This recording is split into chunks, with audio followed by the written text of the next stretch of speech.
خیارکم خیارکم لأہلہ، تم میں سب سے زیادہ پسندیدہ وہ ہے جو اپنے متعلقین کے ساتھ، اپنے گھر والوں کے ساتھ اچھا ہو۔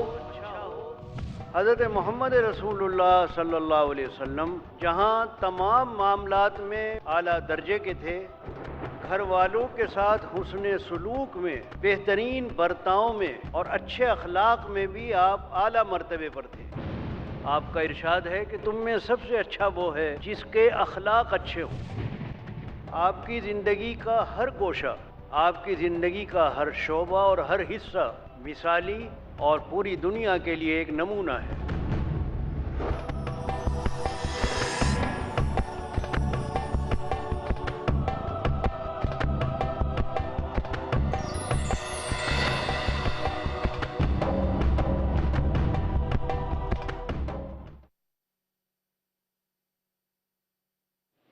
یہ سوال شمس بلارہ کا ہے جو کہ ملازم ہیں۔ پوچھتے ہیں مولانا، ہمارے یہاں عام طور پر لڑکیوں کو حصہ نہیں دیا جاتا اور والدین اور بھائی لوگ کہتے ہیں ہم نے جو جہیز میں دیا ہے وہی اس کی وراثت ہے، کیا یہ بات صحیح ہے؟ اللہ تعالیٰ نے میراث میں عورت کا حق رکھا ہے، وَلِلذَّكَرِ مِثْلُ حَظِّ الْأُنثَيَيْنِ۔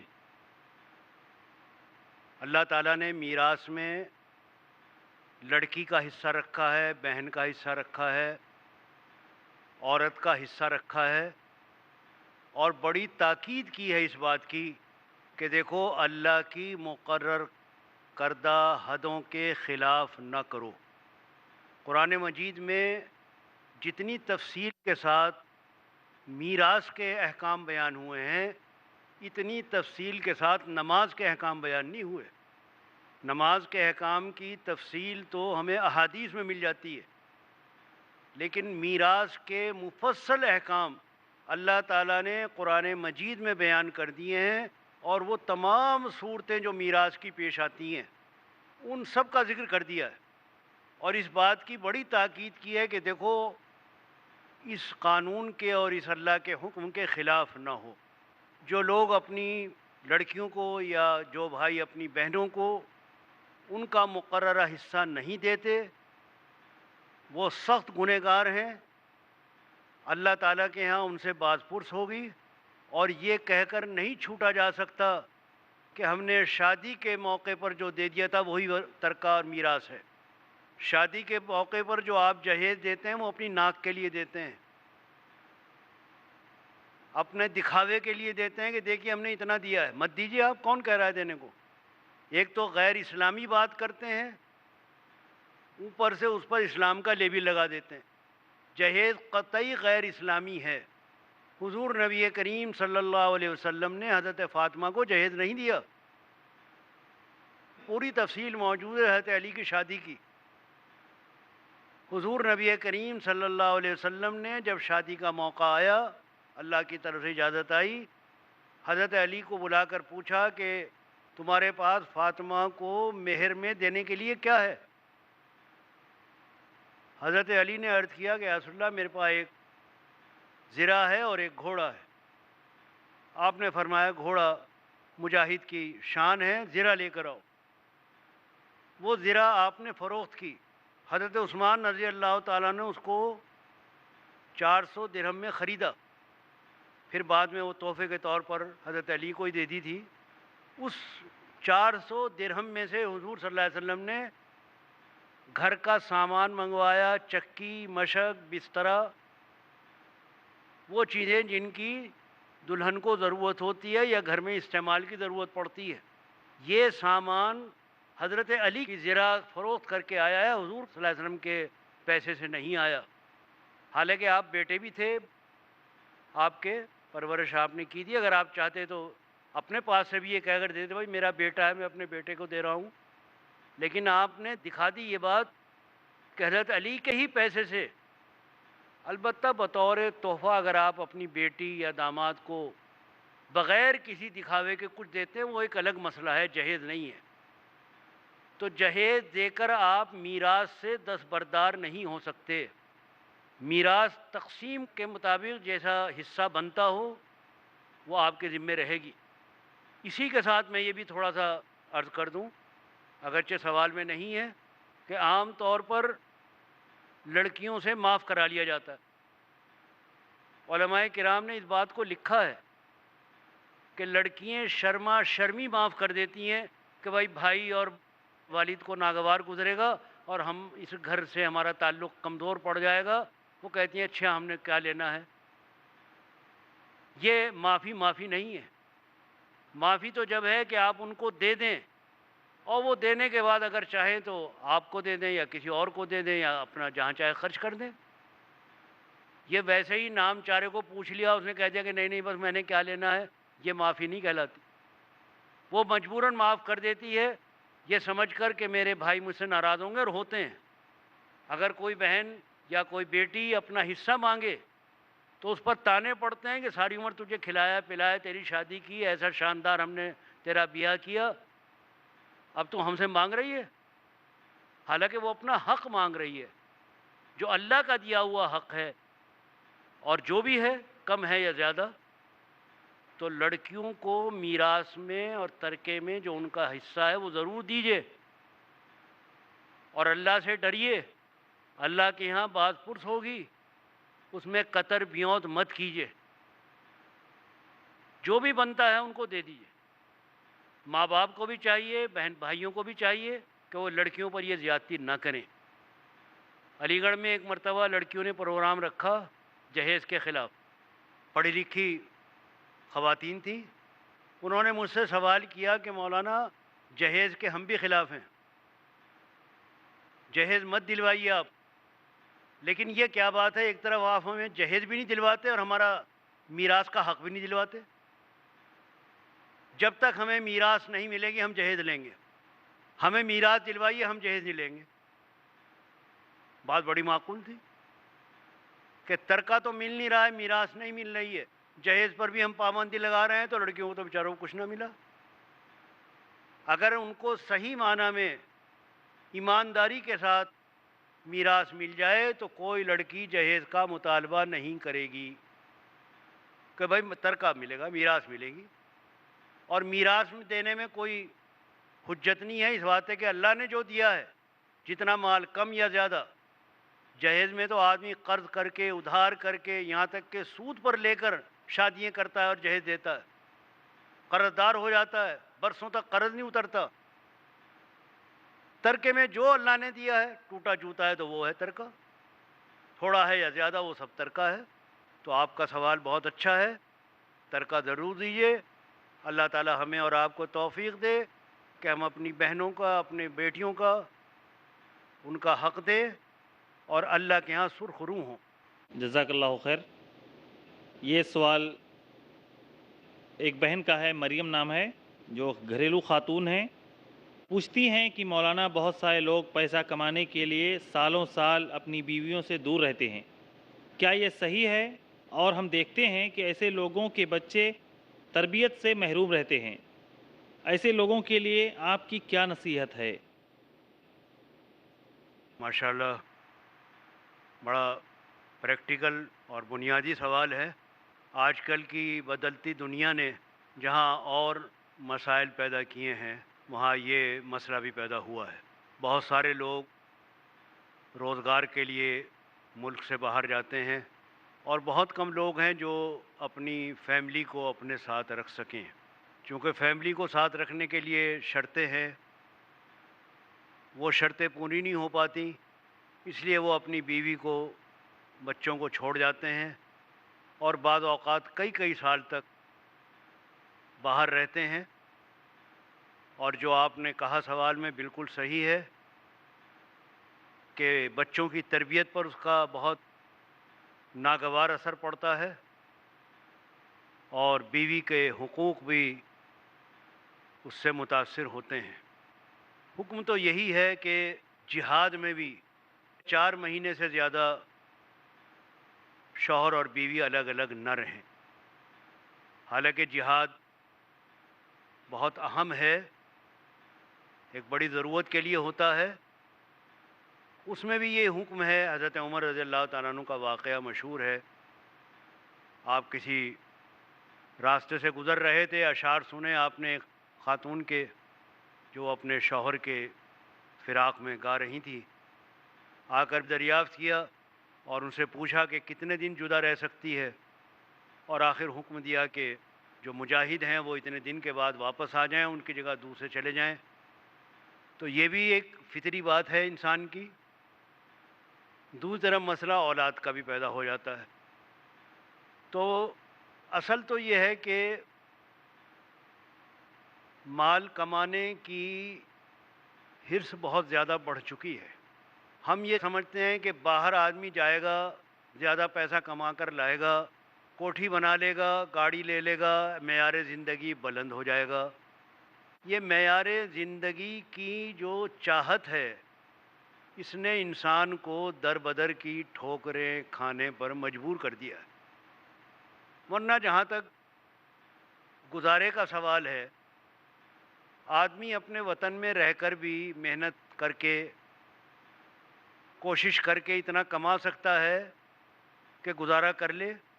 لیکن جیسے جیسے ایک کو دیکھ کر دوسرا، بھئی فلاں گیا تھا وہ اتنا کما لایا، دیکھو اس نے یہ مکان بنا لیا، یہ جائیداد خرید لی، وہ زمین جائیداد کی قیمت پر اپنی گھریلو زندگی کو برباد کر دیتا ہے.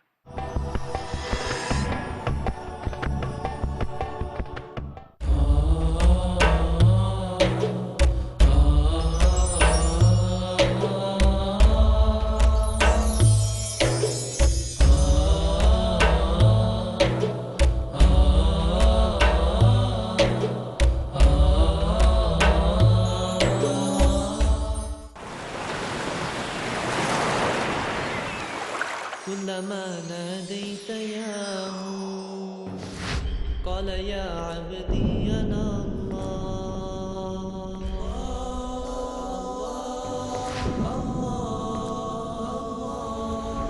معاملہ اپنی ذات کا ہو یا لوگوں سے تعلقات کا،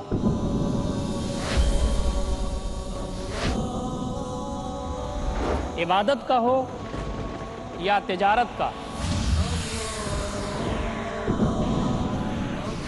حسن سلوک کا ہو یا بندوں کے حقوق کا، صرف الفاظ سے نہیں اپنے اعمال سے مومن بننے کا ثبوت دیجیے. وہی کیجیے جو بندوں سے پروردگار بولتا ہے، کیونکہ صرف مومن کا کردار بولتا ہے. بے شک اللہ اپنے نیک بندوں کے لیے کامیابی کے دروازے کھولتا ہے، کردار بولتا ہے. کل شام 5:30 بجے اور دوبارہ صبح 5:30 بجے انڈیا میں پیس ٹی وی اردو پر. جھوٹ کا اندھیرا کتنا ہی گہرا کیوں نہ ہو، سچائی کی ایک کرن سے مٹا دینے کے لیے کافی ہے. ہر پہلو، ہر نظریہ، ہر نقطہ سچ کا، ہر دم، ہر پل، ہر لمحہ سچ کو پیش کرنے کی جستجو. آئیے میرے ساتھ اور حق کو جانیے. عالم انسانیت کے لیے سچائی کی روشنی. ڈاکٹر ذاکر نائک پیش کریں گے اظہار حق. اگلا پروگرام پیس ٹی وی اردو پر.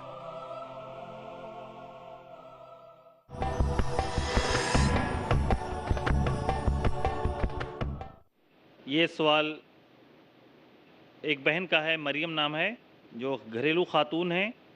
پوچھتی ہیں کہ مولانا بہت سارے لوگ پیسہ کمانے کے لیے سالوں سال اپنی بیویوں سے دور رہتے ہیں، کیا یہ صحیح ہے؟ اور ہم دیکھتے ہیں کہ ایسے لوگوں کے بچے تربیت سے محروم رہتے ہیں. ایسے لوگوں کے لیے آپ کی کیا نصیحت ہے؟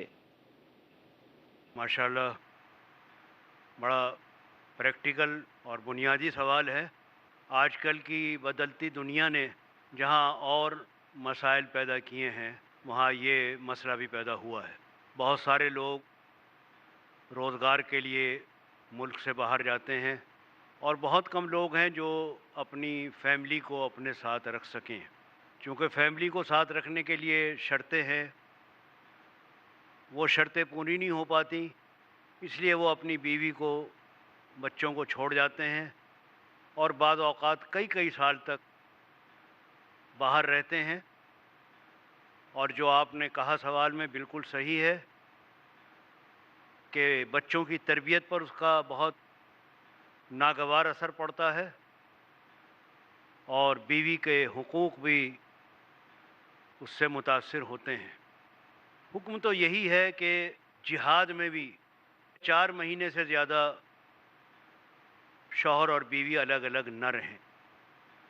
حالانکہ جہاد بہت اہم ہے، ایک بڑی ضرورت کے لیے ہوتا ہے، اس میں بھی یہ حکم ہے. حضرت عمر رضی اللہ تعالیٰ عنہ کا واقعہ مشہور ہے.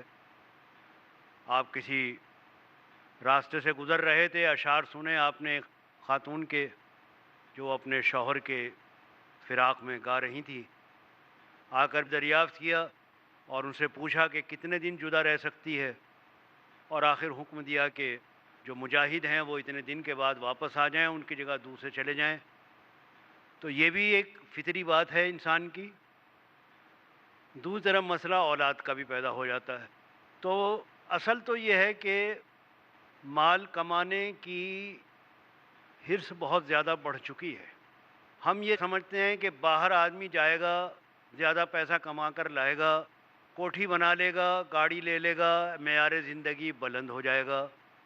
یہ معیار زندگی کی جو چاہت ہے، اس نے انسان کو در بدر کی ٹھوکریں کھانے پر مجبور کر دیا ہے. ورنہ جہاں تک گزارے کا سوال ہے، آدمی اپنے وطن میں رہ کر بھی محنت کر کے، کوشش کر کے اتنا کما سکتا ہے کہ گزارا کر لے. لیکن جیسے جیسے ایک کو دیکھ کر دوسرا، بھئی فلاں گیا تھا وہ اتنا کما لایا، دیکھو اس نے یہ مکان بنا لیا، یہ جائیداد خرید لی، وہ زمین جائیداد کی قیمت پر اپنی گھریلو زندگی کو برباد کر دیتا ہے. زمین جائیداد تو مل جاتی ہے، لیکن خود اس کی اپنی زندگی اور اس کے گھر والوں کی زندگی برباد ہو جاتی ہے. خود انسان کے لیے باہر رہنا، دیار غیر میں بسر کرنا بہت مشکل کام ہوتا ہے. پھر جیسے تیسے چلو وہ گزارا کر لیتا ہے تو اس کے بیوی بچوں کا مسئلہ پیدا ہو جاتا ہے. اگر کوئی ملازمت ہی اتنی اچھی ہے کہ ہم اس میں 6 مہینے میں، کم زیادہ بہت ہوا تو 1 سال میں اپنے گھر آ سکتے ہیں، اپنے بچوں کی تربیت کا بھی معقول انتظام ہو سکتا ہے، گھر والوں کے حقوق بھی ادا ہو سکتے ہیں، تب تو باہر کی ملازمت میں کوئی حرج نہیں ہے. اللہ تعالیٰ نے رزق جہاں رکھا ہے آدمی کمائے، کوئی حرج نہیں ہے. لیکن صرف دیکھا دیکھی مزدوری کے لیے لوگ جا رہے ہیں. اپنے وطن میں بھی کمی نہیں ہے، مل جاتا ہے. بس یہ ہے کہ چاہت یہ ہے کہ زیادہ ملے. رزق تو اتنا ہی ملے گا جتنا اللہ نے لکھا ہوا ہے. کوشش ضرور ہمیں کرنی ہے، ہاتھ پیر ضرور چلانے ہیں، لیکن اللہ تعالیٰ رزاق ہیں، جتنا دینا ہے وہ اتنا دیں گے. اس لیے میں تو یہی عرض کروں گا کہ ہمیں پیسے کمانے سے زیادہ اپنے گھر والوں کی تربیت اور ان کے حقوق کا زیادہ خیال رکھنا چاہیے. اگر گھر والے بگڑ گئے، بچے بگڑ گئے، تو آپ کا تو مستقبل بگڑ گیا. آپ کس کے لیے کما رہے ہیں؟ بچوں کے لیے کما رہے ہیں. آ کے معلوم ہوا کہ بچے آوارہ گرد ہو گئے، باپ دیکھ بھال نہیں کر سکا، ماں کے لیے مشکل ہوتا ہے ان ذمہ داریوں کو ادا کرنا. پھر وہاں سے جو پیسہ آتا ہے وہ بچوں کو اکثر و بیشتر بگاڑ بھی دیتا ہے. تو بچے اگر بگڑ گئے تو ہمیں وہ پیسہ کیا کام آئے گا؟ اس لیے ایک درمیانے درجے کی زندگی آسانی کے ساتھ آدمی اپنے ملک میں بھی گزار سکتا ہے، اور اپنے ملک میں بھی کمانے کے مواقع موجود ہیں، کاروبار کے موقع موجود ہیں. ضروری نہیں ہے کہ ہر ایک کو سرکاری یا غیر سرکاری ملازمت ہی ملے. ہمارے لیے اصل میدان تجارت اور کاروبار کا ہے. مہاجر جب مکہ مکرمہ سے ہجرت کر کے آئے، وہاں کے لوگوں نے ان کی مدد کرنی چاہے. انہوں نے کہا کہ ٹھیک ہے تمہارا شکریہ، ہمیں تو بتاؤ کہ بازار کہاں ہے. کاروبار شروع کیا.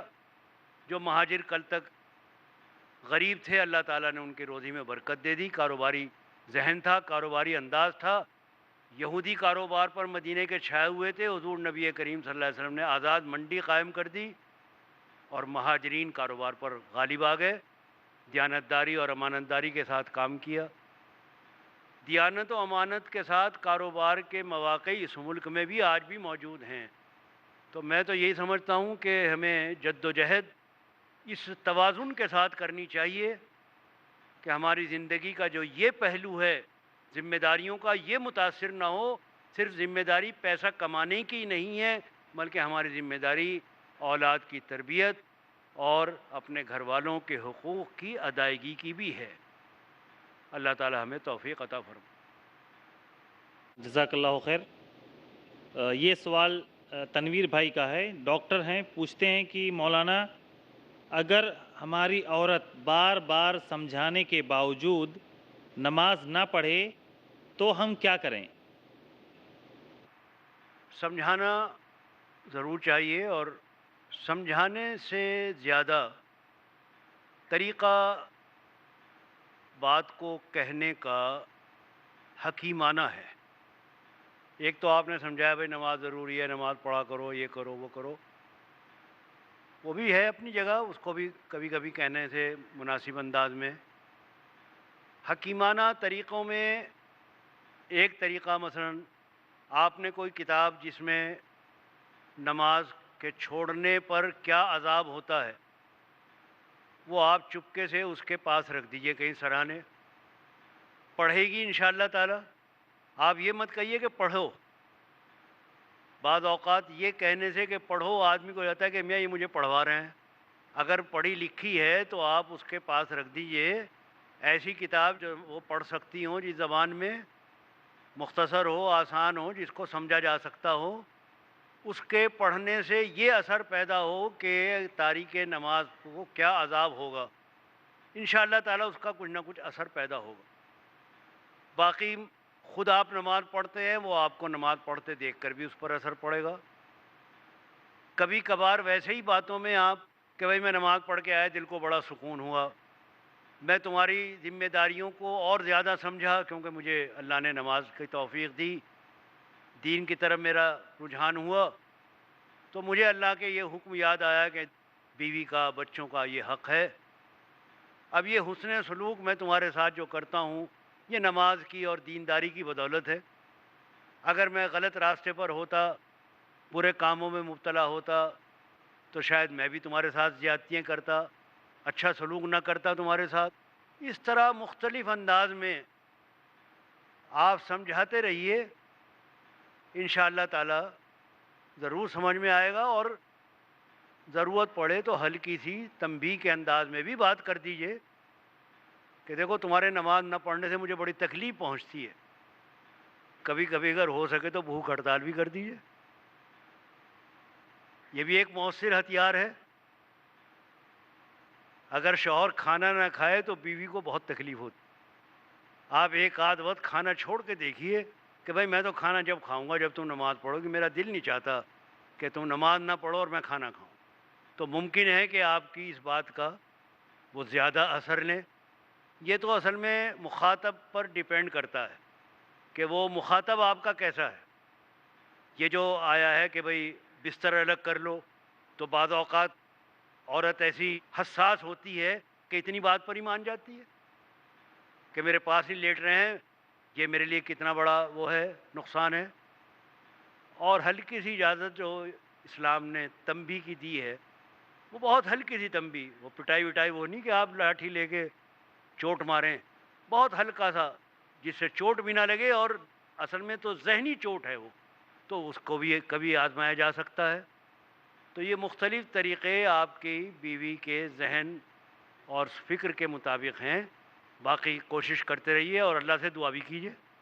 جب آپ نماز پڑھیں تو یہ دعا کیجیے کہ رب اجعلنی مقیم الصلاۃ من ذریتی، اے اللہ مجھے بھی نماز قائم کرنے والا بنائیے، اور میری گھر والوں کو، میری اولاد کو، اولاد کے لیے دعا کی ہے۔ دیکھیے حضرت ابراہیم علیہ السلام نے تو اولاد اور بیوی بھی اس میں شامل ہو گئی، ذریت میں سب آ گئے، تو دعا بھی فرمائیں آپ اور ہلکی پھلکی دوا بھی فرماتے رہیں، انشاءاللہ ضرور اس کا فائدہ ہوگا۔ اللہ تعالیٰ سب